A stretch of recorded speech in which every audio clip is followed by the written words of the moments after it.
welcome to another episode of the Tell Not Show. As always, we are your hosts. We have the wonderful Kirsha Fox, author of Son of Deception, and the newly released The White Leaf Child. She is a homeschooling mom of four, avid gamer, and reader. Yes.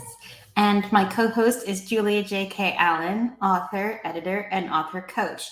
She's a fantasy and horror author who loves to put magic in everything. Thank you so much for joining us. Yes, we're super excited to welcome our guest on tonight. Willow Becker is the award-nominated editor, author, and CEO of Weird Little Worlds Press. She has authored over 100 publications on marketing, social media, and the business of writing.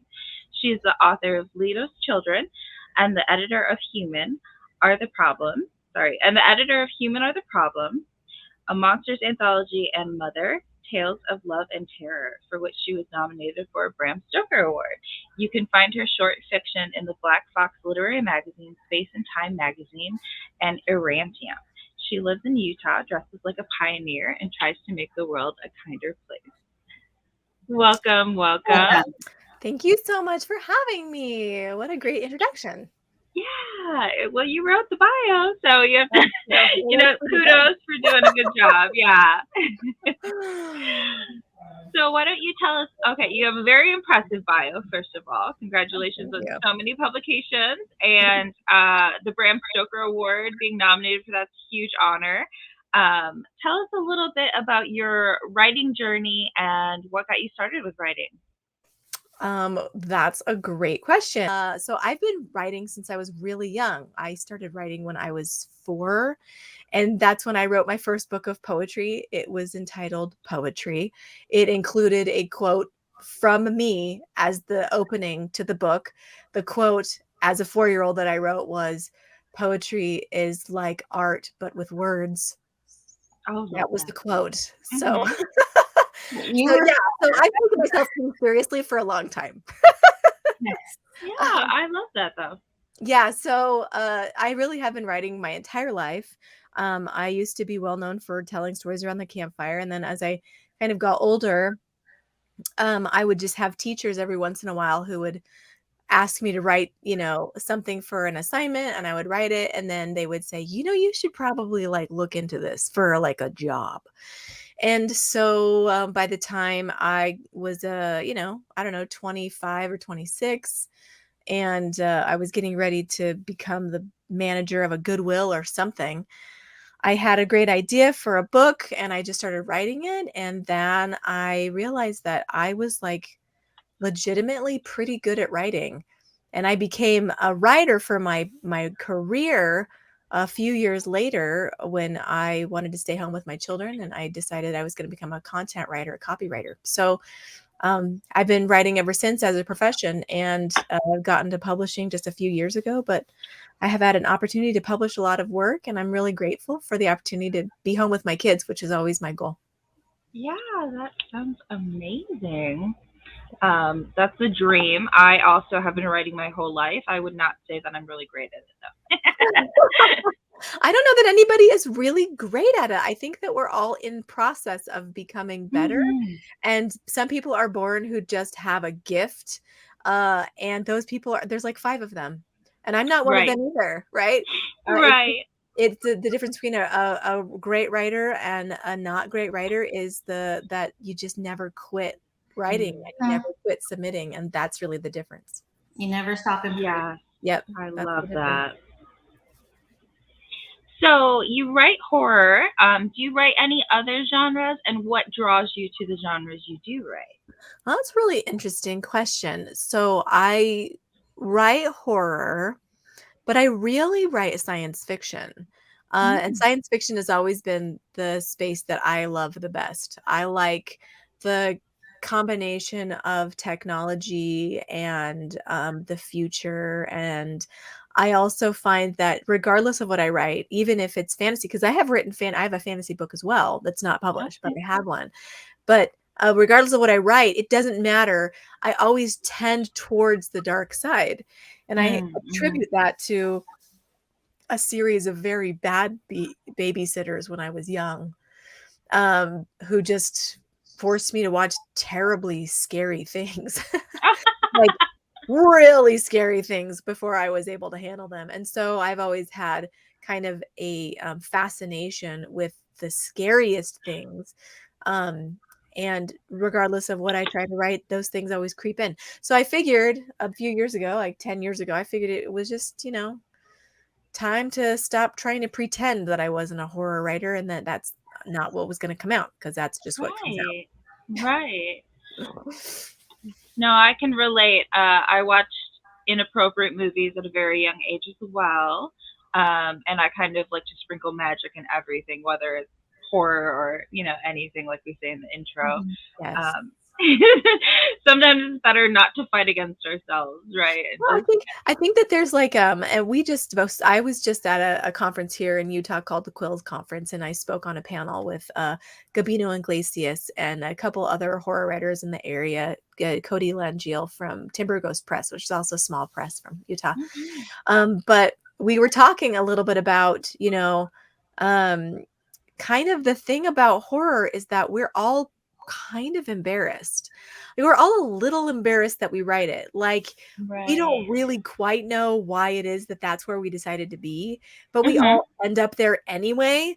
And and everybody that we know who reads it is like, what's wrong with you? Right. No. Why did you make this thing that's so scary? And I find that to be really funny, because on my exterior, like, my outside is so different from my interior, and I just find it to be really amusing that I'm like, the church mom and teach Sunday school and lead the choir and, PTA and all these things. And then on the inside, like, I write stories about people who rip their own faces off and like who, birth babies out of their stomach. And I love that. Like, I love it because it allows me to explore the things that my brain really can't let go of.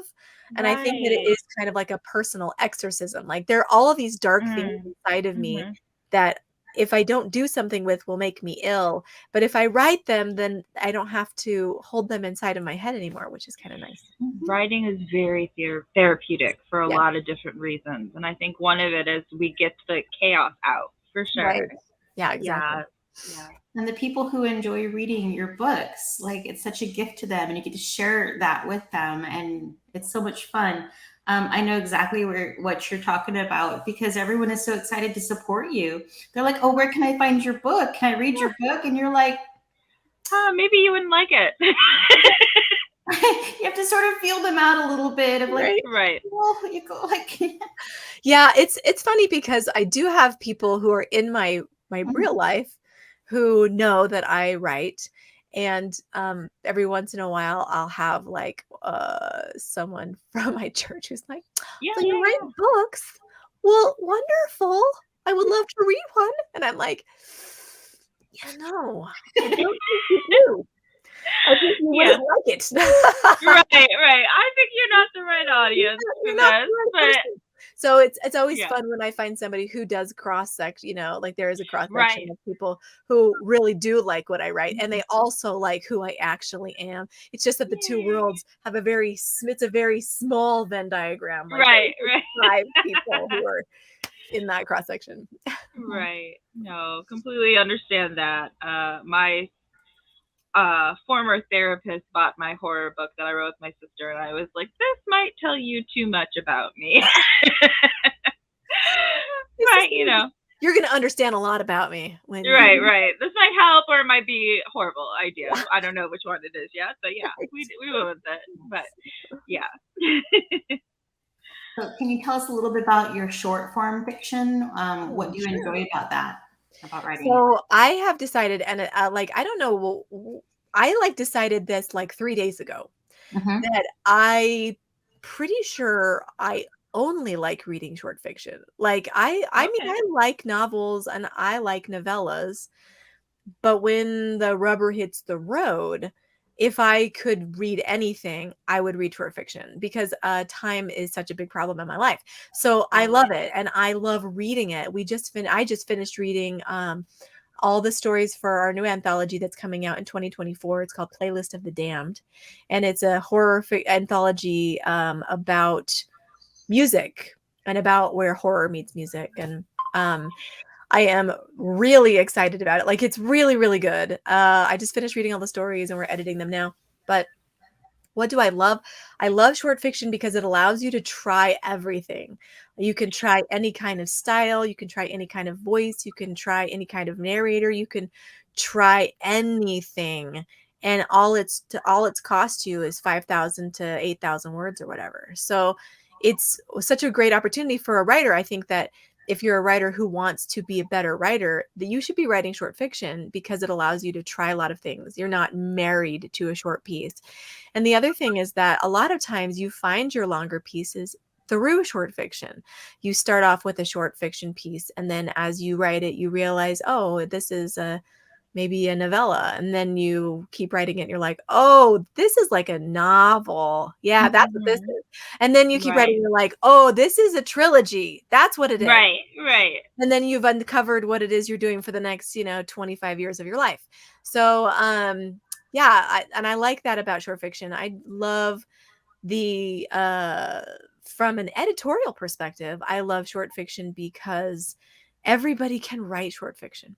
Almost everybody can write short fiction. Even if they write it poorly, they can write it.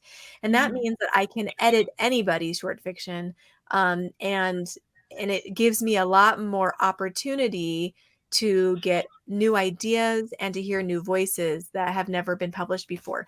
And that's something that I Mhm. really look for. I want to hear cultural fiction. I want to see narrators that are unique. I want protagonists I've never read before. Like, and Right. and I and that and the ability to explore those often happens in short fiction because long fiction requires so much investment of time. And a lot of times people won't invest in a novel as far as an author goes. They won't invest the time Mhm. into a novel unless they really think they have a marketable, sellable idea. And that for a lot of them means I'm going to write something that's very much like other things I've read. So there's just a lot of room and space and freedom to explore new things. And I love that. Yeah, I would definitely agree that short fiction is a great thing to use intentionally for practice. Because I tell new authors all the time, I'm like, you learn so much by finishing things.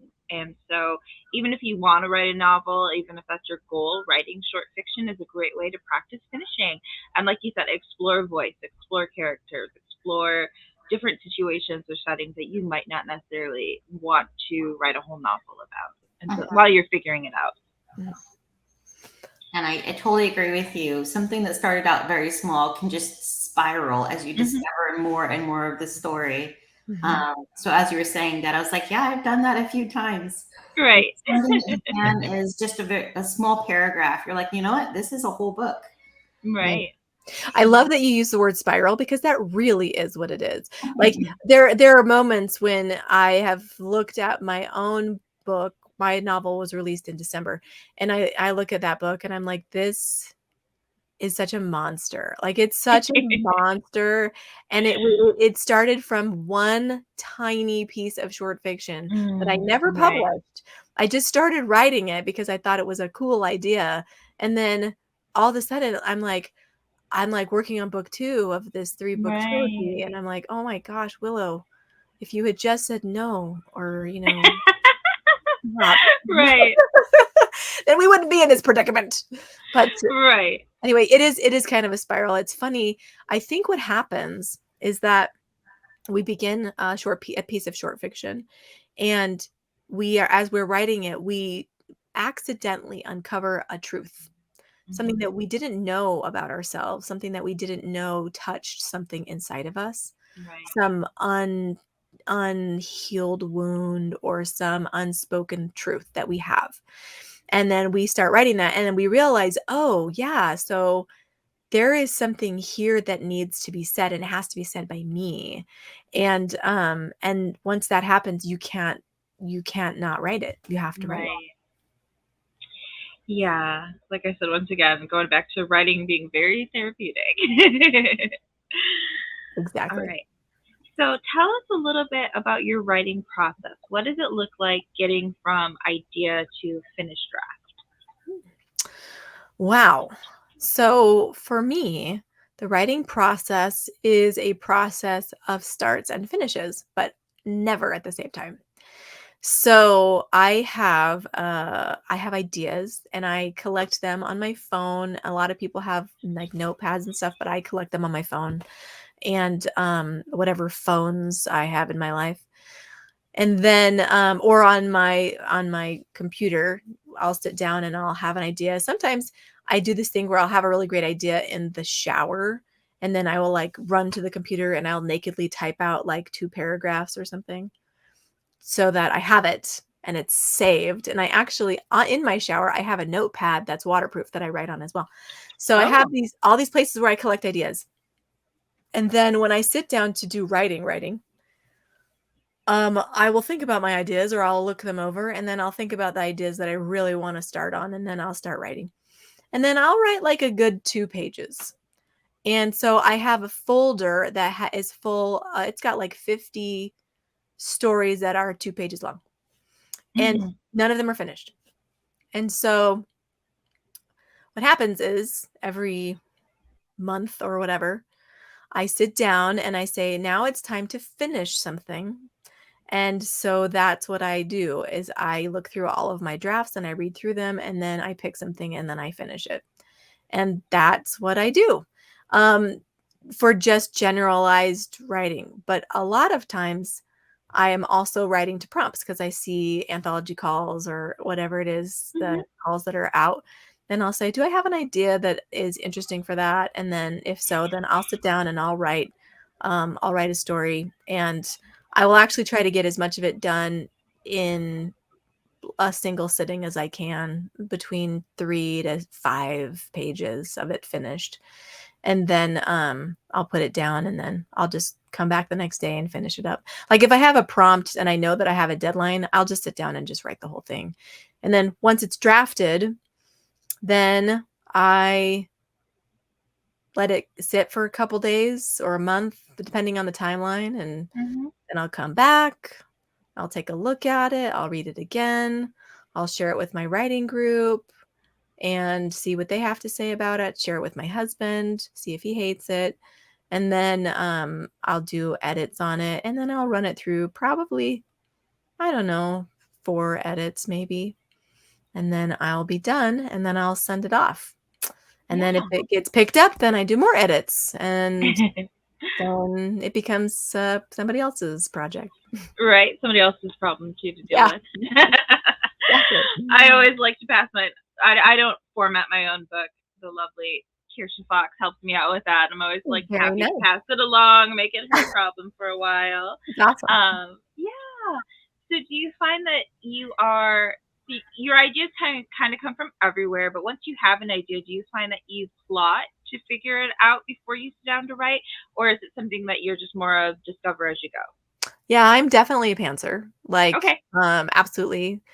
I actually cannot finish something that I've plotted because once I know the end, I don't care anymore. My Yeah, sister's the same way. I just don't care. So oftentimes what I'll do is I have an idea and the idea is so galvanizing that I have to write it because I don't know what happens. It's just like a nugget of something. So I have a story coming out in Iriantum, which is a publication out here in Utah. And it was for an open call. And the open call was called Wasatch Witches, and it was a witch anthology that's kind of Utah centric, right? Oh, okay. So I was like, oh, what would a Utah witch look like? You know, like what would that look like? And so I started thinking about all the things that are really kind of unique about Utah and like kind of what I thought was weird about Utah. And I was like, you know, what's weird is all these people who are so into like essential oils, like that. Right. Like you think essential oils are so cool. And like the multi-level marketing thing is so weird. There's so much of that here. So I was like, what if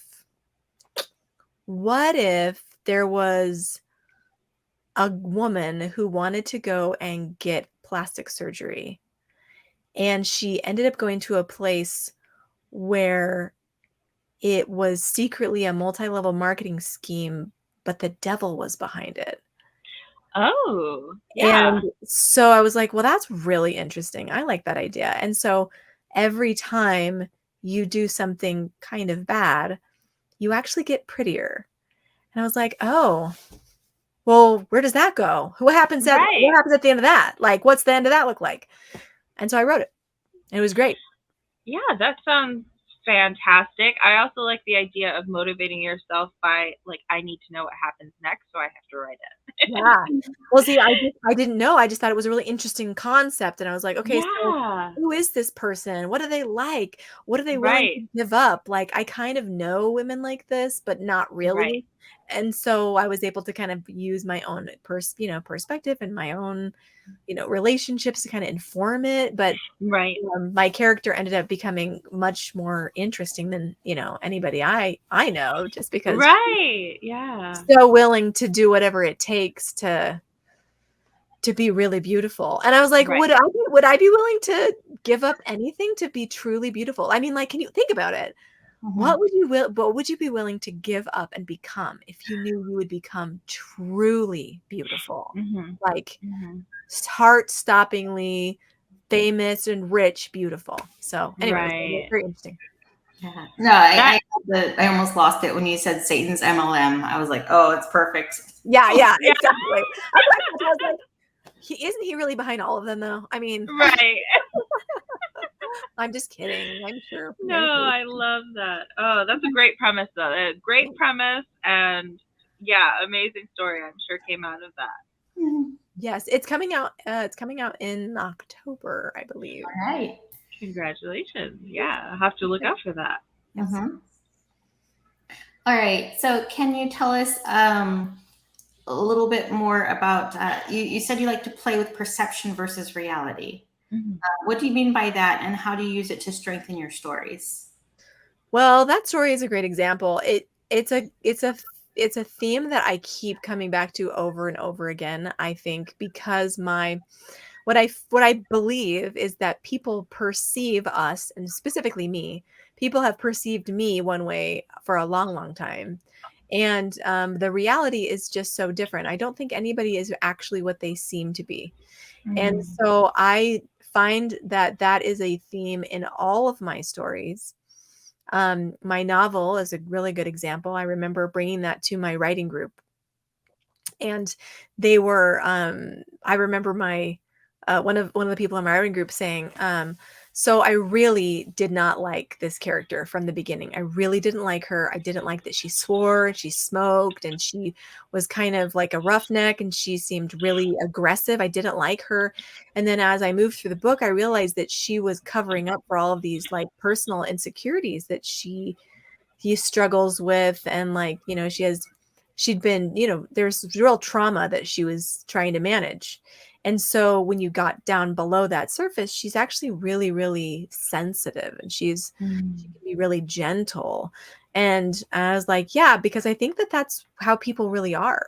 I think that we put on these masks in order to function in society, but when you get down below the mask, we're totally different. We're just not the Mhm. way that we seem. I probably seem cool to people, to some people, or maybe I seem annoying. I don't know. But all I can tell you is that I am neither as cool nor as annoying as you think I am.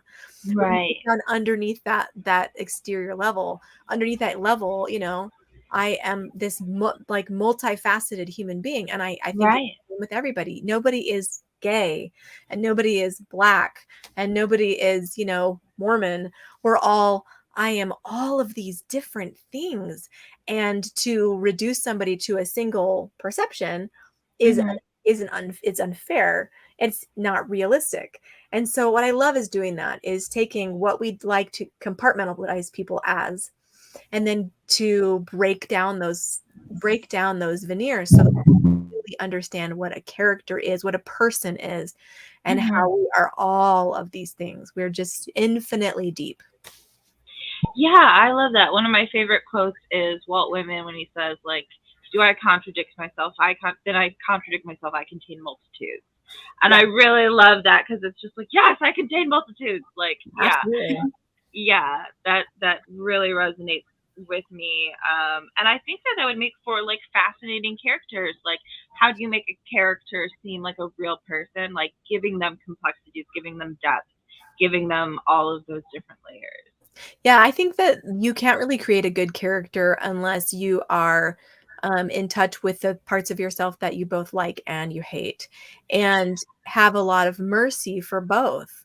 Because there is no person who is perfect. There is Right. no person who is unflawed. Like Harry Potter is a really interesting character. Mm-hmm. But the reason why people dislike the earlier books so much is because he is not flawed. There are not enough flaws from him. But as we move later into the series, what I believe is that we kind of start seeing his hubris. We see he has a real problem with pride, that he doesn't Mm-hmm. recognize the other people's perspective that are around him. And I think that makes him a much more complex and interesting character as the books progress. Right. And I feel like a lot of people do really resonate with kind of the anti-hero or the gray hero because they're not that perfect shining ideal that's impossible to reach. Unless your hero is a god, and then Right. sometimes we want them to be perfect, but Right. usually we don't. Usually we want to have people who we understand and who make Can relate mistakes. to. Yeah, and I think it's especially important for villains. I mean, I think that if you're writing villains and their names are all like malevolent or whatever, and Right. all they do is want to, kill and destroy and maim, that is not going to be believable or really very satisfying. In order for Right. a villain to really work, the villain has to believe that they are the good guy. They have to believe that what they're doing is right. And only then do you have a villain that is complex and realistic enough for us to really understand. And so actually that's one of the things I love about some of my work as well, is if there's ever a villain, by the end of the story or the book or whatever it is, you usually have much more empathy for that villain than you ever thought or wanted to have. And so it's Right. actually really hard for me to write, to kill my villains, because by the end of the book, I love them so much that I'm Right. like, oh, I know, but you're only just trying. You really believe you're trying so hard to do what you think is right. You just happen to be, misinformed or, wrong. So anyway. Yeah, I totally agree that um, a villain that's evil just for the sake of being evil really falls flat in a lot of ways. Because it's all about motivations, like what is motivating that character to do what they do. If it's just to be the bad guy, then it's predictable, right? We can always kind of like, well, I think that the Marvel movies kind of pinpoint that with Loki, where by like Thor 3, where he's like, well, you're Loki, I figured you were gonna do this, and then he's zapped, so Right. Yeah, and sometimes it's really fun to just have a villain who is chaos. Like, that is just hilarious. It's super fun. Right. My Little Ponies, Friendship is Magic. If you've never seen it, it's great. But what is this? His name isn't Chaos, is it? Discord. What is it? Discord. Discord, right. Discord, once again, straight agent of chaos. And it's just really fun because they are being evil for evil's sake, but they're also being good for good's sake. Like, you never really know, but you have to kind of have, you have to have both sides of that for it to be really fun. He wasn't supposed to be a character, but he came off so well. He was so popular. They're like, we've got to bring this guy back. Oh, right. The whole character arc. Yeah, it's so great. And of course, the guy who plays Discord is also the guy who plays Q in Star Trek, and it's the same thing with him. He's an agent of chaos, and it's wonderful. We love that. Like, every once in a while, we love that. But typically, a really great villain. I mean, even Loki and Q, they're not like villains. Like, they're villains, but we love them. We love them so much because they're just all over the place. So they're just fun. But yeah, good villains, they got to be steeped in their own belief system. They just have to be a little bit flawed. Yeah, everyone has a moral. It just might not be very moral, So moral compass guides you. So if somebody is like watching the show and they're like, oh, I really want to incorporate this idea of playing with perception versus reality, what tips would you give them to do so? I think, like I said, I think that it all comes from understanding your own self.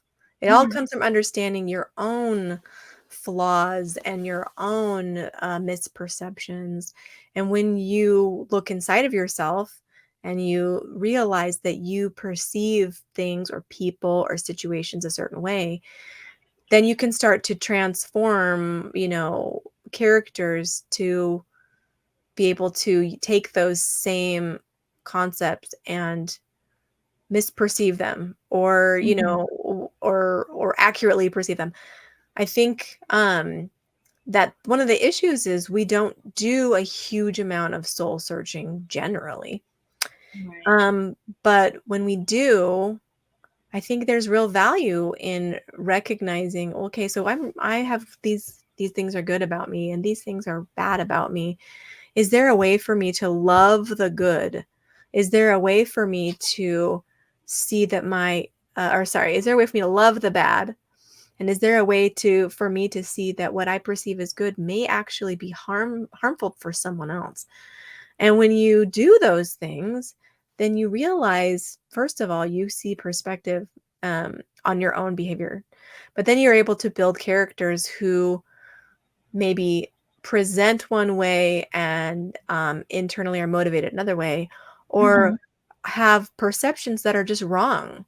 Right. They believe the world is a thing and it is not that thing. Um, and that makes for a much more interesting story. And I just think that those characters are so much more interesting, Mhm. like, um, I'm trying to think of something off the top of my head, but I know they did the what Bates Motel TV show. Right. What an interesting study into a couple of characters who we think that we end up knowing.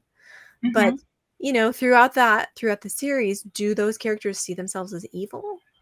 Do they see Right. themselves as making decisions that are evil? I don't think that they do. I think that they see themselves as making the decisions that have to be made in order for them to protect or to gain the things that they need.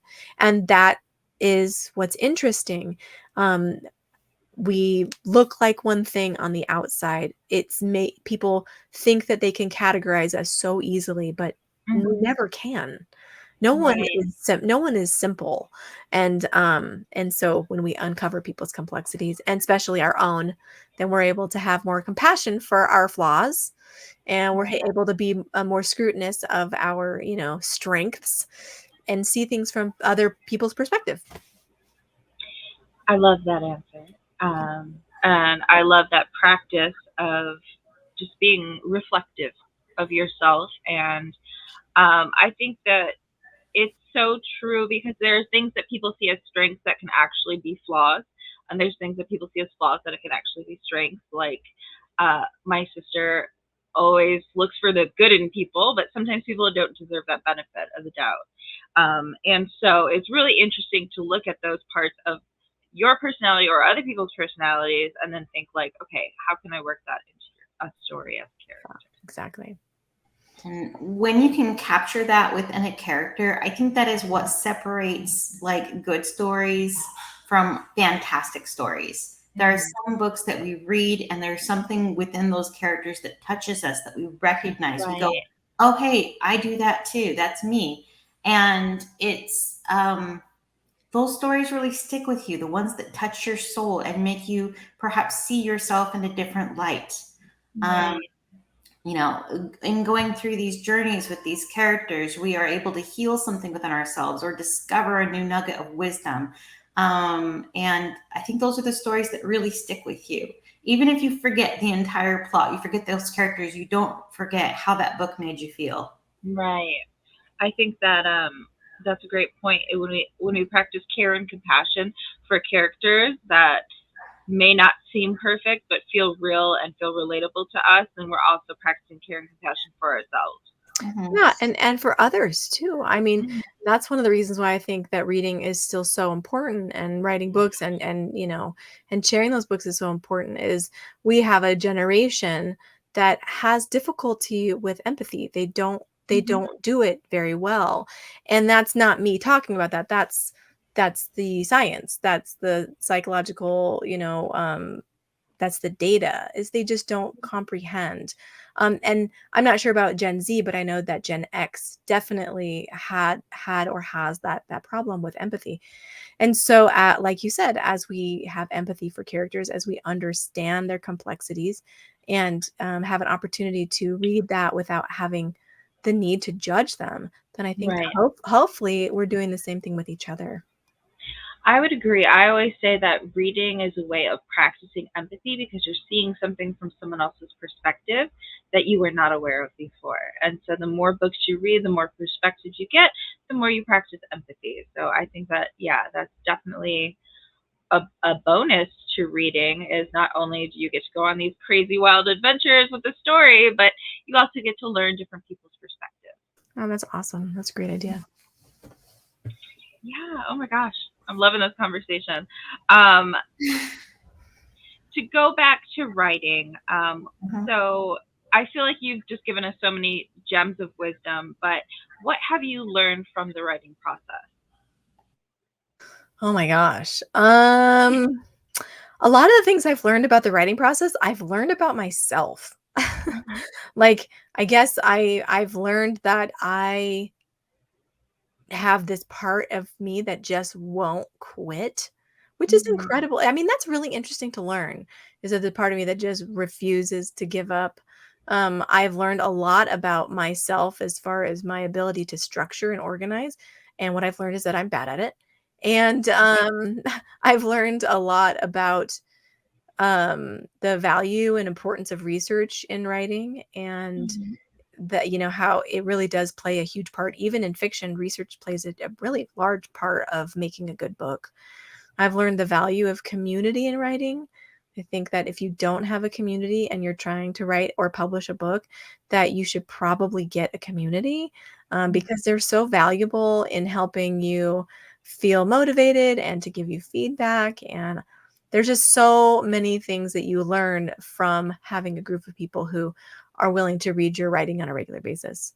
Mm-hmm. I've learned a lot about, I don't know. I feel like I've learned a lot about, like I said, myself, my own, and not to, continue to beat this horse that's dead, but I've learned a lot about, like, my interior life, the things that are broken inside of me that clearly need to be fixed through writing. I don't know all of them, but now that I've written a couple of novels and, a bunch of short stories, and I feel like there's a lot of things that I know are triggers for me and have allowed me to Right. kind of reflect on my experience as a human, and work through some of my, problems. And I think that that's really valuable. I think those are all really, really important things, and I think everybody should do it. Absolutely agree. Those are very valuable lessons, and it's nice that we can kind of explore ourselves and our past through something as fun as writing, right? There are far way worse ways to examine ourselves. And I completely agree. When anyone asks me advice about writing, I'm like, find your community, find your tribe, find the people who are going to support you, who are going to give you the feedback that you need, who are going to be honest with you, who are going to lift you up. Like, that's my number one piece of advice, is find your people. Yeah, they're Yeah, so important. it can be very lonely being a writer otherwise. Yeah, for sure. So do you prefer plot-based stories or more character-based stories? I prefer plot-based stories, Mhm. without even a question or hesitation. Like, I think characters are great, and I obviously, without really good characters, no book really Mhm. works. But I will take a pulpy garbage book with a great plot any day over, like, one of these long character studies. That's just not for me. I want Right, I want something pulpy and fun and interesting, and like, they better be doing stuff. Like, there's better be right, lots of stuff. right. A character vignette is kind of for a very particular mood when they're like contemplating life while doing the laundry. I do tend to like stories that are have good plot, but are like really focused on the characters in the plot as well. But yeah, doing those character vignettes where it's just like one person in a room, you have to be in the mood for it, I guess, right? Yeah, I think so. I mean, I think that they're like, so if you talk to any horror writers, which you probably do, we all kind of grew up reading Stephen King, and he's Yeah. great. I think that what makes him so wonderful is that he really does create fantastic characters, Hmm. but he also creates fantastic plots. Yes. So Yeah. you have a little bit of you have both. And I really believe that that's where we are all like trying to get to is how can I create the most Yeah. believable, realistic character in the craziest situation, Right. making decisions that are motivated from a real place. Like that's where we're all trying to be. Yeah, and knowing your character's motivations will help you determine what the plot will be too. I think that's like a big thing that people kind of neglect is like if you know the motivations of your character, then you're gonna figure out what they're doing pretty fast. Yeah.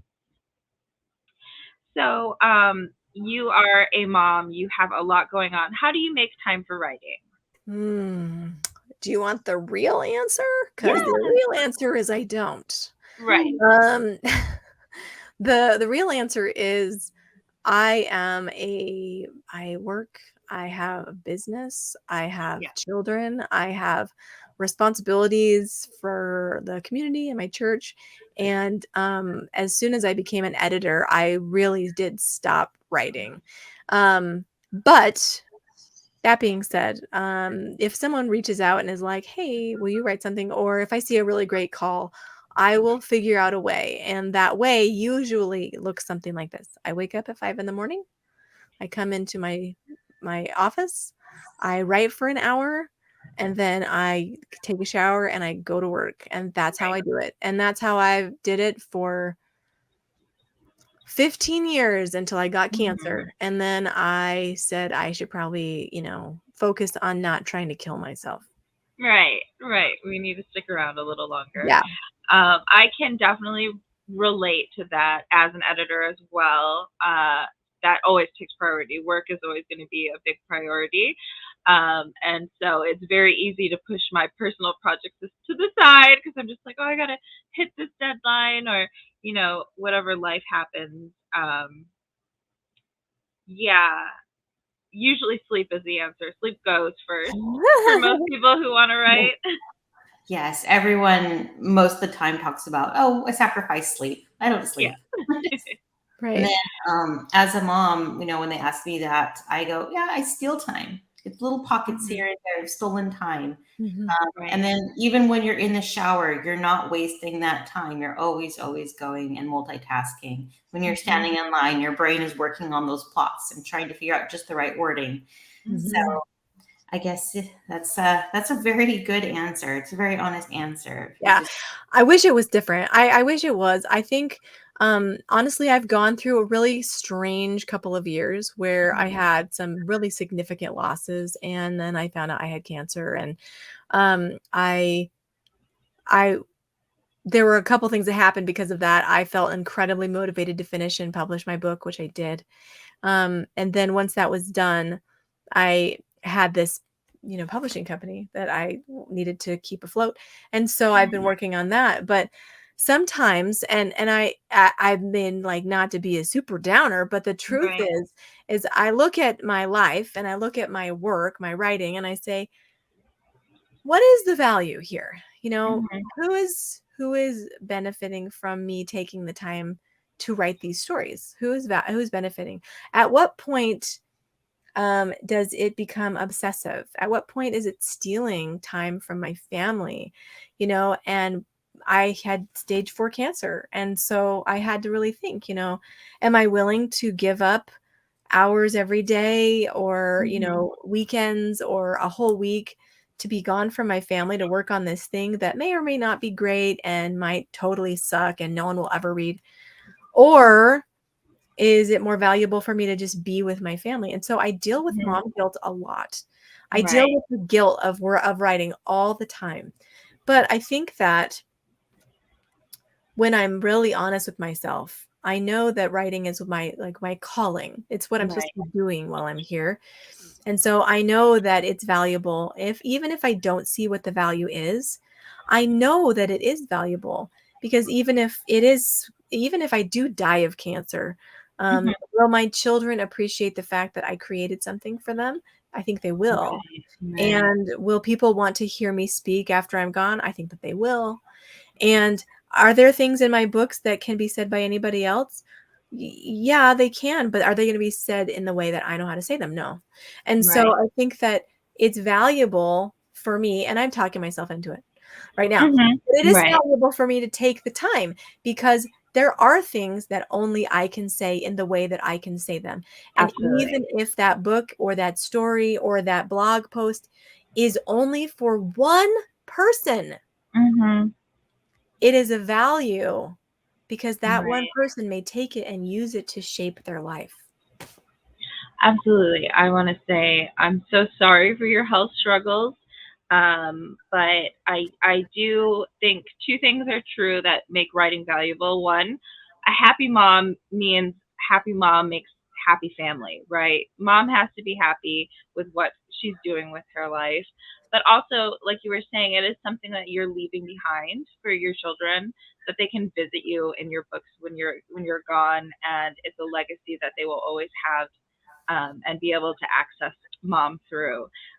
So happy to hear you're still writing. Oh yeah. Totally understand the guilt though, because I think that, you know, yeah, guilt is such a natural thing for us to feel. I think when you present as female in the world, because we are conditioned and trained to kind of be responsible for everyone's feelings, Right. everyone's well-being, and especially as a mom, you've got your whole family that's depending on you, and then you're just like, but taking that time for me feels like I'm taking it away from them. When Right. really, like I said, it comes down to like a happy mom is going to make everyone's going to be happier Mhm. for that. Yeah. I think it's not so hard, if I reflect on it that way. If I Hmm. stop thinking of stealing time, because that's what it always feels like. It's like I'm taking Right. time away. If I think about investing time Yes. into a future that maybe I can't even see, it Mhm. feels less bad, because I know Right. that it's for some good, at some point. Yes, yes. And I think that it's very true. Even if your audience is one person, but it does something to affect that one person and change their life, that's the good you've done in the world, right? We all want to leave a little bit of us behind in a kinder way, like you say in your bio. And so I think, yeah, writing is definitely a worthy endeavor out of anything you could be doing with your time. Like you could have played video games like I did this afternoon. That what is that going to do in the future? Nothing, you know. Yeah, it's kind of fun though. But it relaxed me in the moment. I'm Exactly. not gonna poo poo on it too much. But like it is a worthy endeavor, and we are glad that you are writing. Yes, it is really hard to find balance. So just sort of muddle through and do your best, I Right. guess. Yeah. All right. So you've talked a lot about the benefits of writing. What is your favorite part of writing, and what is your least favorite part of writing? Well, I think that we pretty much covered it. My Yeah. favorite part is that I like to try to make the world better. Hmm. I have some crazy belief that I am here on this earth at this moment to be writing, and I don't know what it is that the universe and God want me to particularly put out there, but I'm open. So whatever they want to throw down, I'm Right. good. Um, the drawback is that it does take so much time, and I am also an extrovert, and writing is such an introverted profession. It's actually really weird that I am a writer. Like, it's really weird, because I am like a super extrovert. I love people, I love being around people, I love all that stuff, and I am in the minority among my peers. There are hardly any extrovert, like really extroverted writers. And so it's really hard, because I do love writing.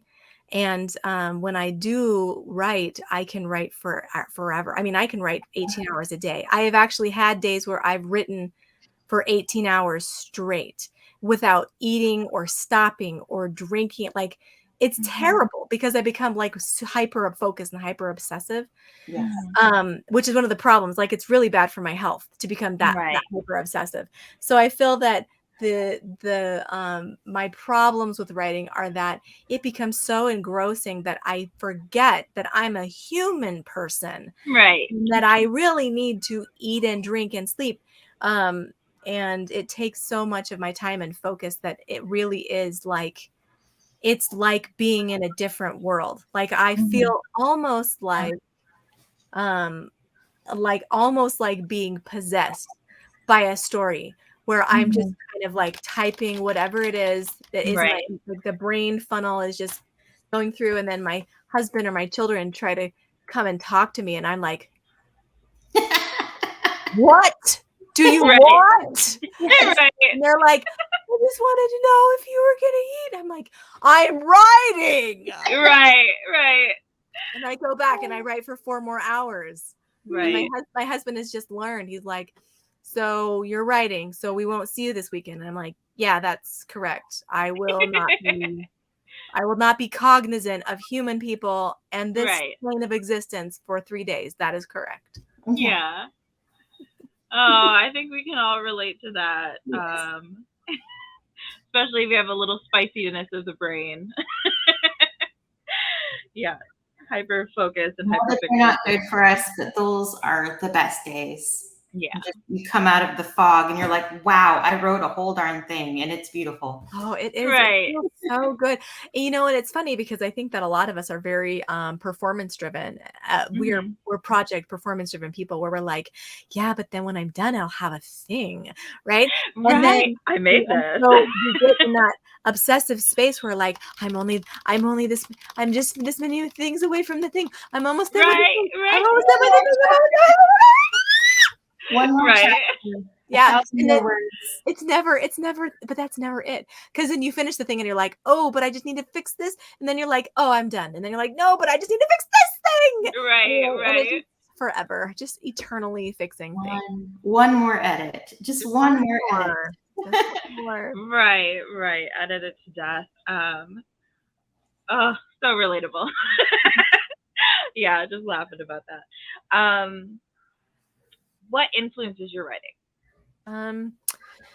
I think that, like I said, Stephen King has been a huge influence in my life. But as I've gotten older, I'm influenced by mostly things that I've watched on television and movies. I am influenced by other writers, and the truth is that it's been such a blessing to be an editor for the last few years because I have been able to read slush, and that has been great. Like, I am so blessed that I get to read slush as a part of my job because I have read 2,000 short stories and novels and novellas over the last 3 years, and I've read them and they're in my brain, and I've gotten all these interesting voices and concepts are wonderful. And no, I don't steal people's ideas, but I do like seeing what people are putting out in the universe and then finding the thing that hasn't been done yet. That's actually been really great because I've read so many things. What I try to do is find the thing that, like, that thing, the one that no one has talked about yet that really should be talked about. So that's been really awesome. But a lot of my horror especially is influenced by my job as a mom. Like, being a mother is actually a huge part of my horror writing, and all of my horror fiction is about mothers, because I think that there is a lot of stuff that we think about all the time, that we manage all the time, that no one even pays attention to. I have a new story coming up that is about a woman who makes a friend online, and they're both pregnant. And what she doesn't realize is that the woman is gonna try. The woman's faking it. She's not really pregnant. Oh, yes. And she attempts to steal that baby. She attempts to cut the baby out of her friend. And that's like a real life. That's a real thing that happens. Yeah. there was a big story about it here. Maybe it was a national story, but it was like 6 years ago now, about a woman who did that exact thing. And I was like, that is the most horrible thing I've ever heard. I'm Right. gonna write a story about it because that's horrible. But Right. yeah, so but yeah, most of my stuff is about being a mom because there's so many things like Right. that we're afraid of. Our kids can be good, maybe they're the devil. Being pregnant is scary and it's weird, Yeah. and like there's Poop just so many explosions are a thing when they're babies. Like, Yeah, exactly. yeah, And then horrific stuff happening all the time. right, and then you have grown kids, they turn into teenagers, and they feel like they're different people. Maybe they Right. are. Like, Right. it's just such a rife thing. And so it's actually one of the reasons why I think the anthology that we did last year, which is called Mother Tales of Love and Terror, did so well, and it was nominated for the Stoker. I think it just really like fits into the zeitgeist, like we're mothers, and mothering is just terrifying. It just is. There's just so much scary about it. And I love that anthology Right. because we don't just talk about the horrors of motherhood, which I think is what a lot of mainstream media wants to talk about, how terrible it is to be a mom and a wife. And we actually talk a lot about, the empowering nature of being a mom and Right. what it looks like to have a mother hero. And I just feel like we just need more of all of it. Absolutely. I think Mama Bear is a thing for sure and should be celebrated and also feared, right? So, but yeah, no, mothers as protagonists sounds amazing. I'll have to check that anthology out for It's sure. great. I mean, it was up for a Stoker this year, and I Yeah. can't tell you how sad I was to lose to Ellen Datlow, but she does Right. win every year. She How is dare she, right? amazing. But if I'm going to lose to someone, I'm glad I have to lose to her because she is Right. wonderful. Yes, yes. So, I'm going to ask my favorite question to ask, and then we can learn where we can find you online and stuff. But what is writing advice that you really hate, that like just does not jive with you, does not seem helpful, anything? That's a great question. Yeah, it's my favorite. I think that any writing advice that is designed to limit you is bad writing advice. Any writing advice that tells you that you aren't enough, that you don't know enough, that you can't ever, and that you shouldn't try, these are all bad pieces of advice. Mhm. And there's actually a lot of it. And so, I mean, we could talk about the obvious ones like don't write what you don't know, only write what Mhm. you know. Or you can't write that because that's not your blank, your whatever race, gender, nationality, belief system. I don't believe that. I don't believe that you shouldn't write things that aren't you. I don't believe that you shouldn't write things. I don't believe anybody should tell you what you write ever. Mhm. I do believe, however, if you're going to explore the possibilities of what you can and can't write, that you work together with people who are strong in the areas where you're weak, and to recognize that you don't know everything. Mhm. But I guess that's what I believe.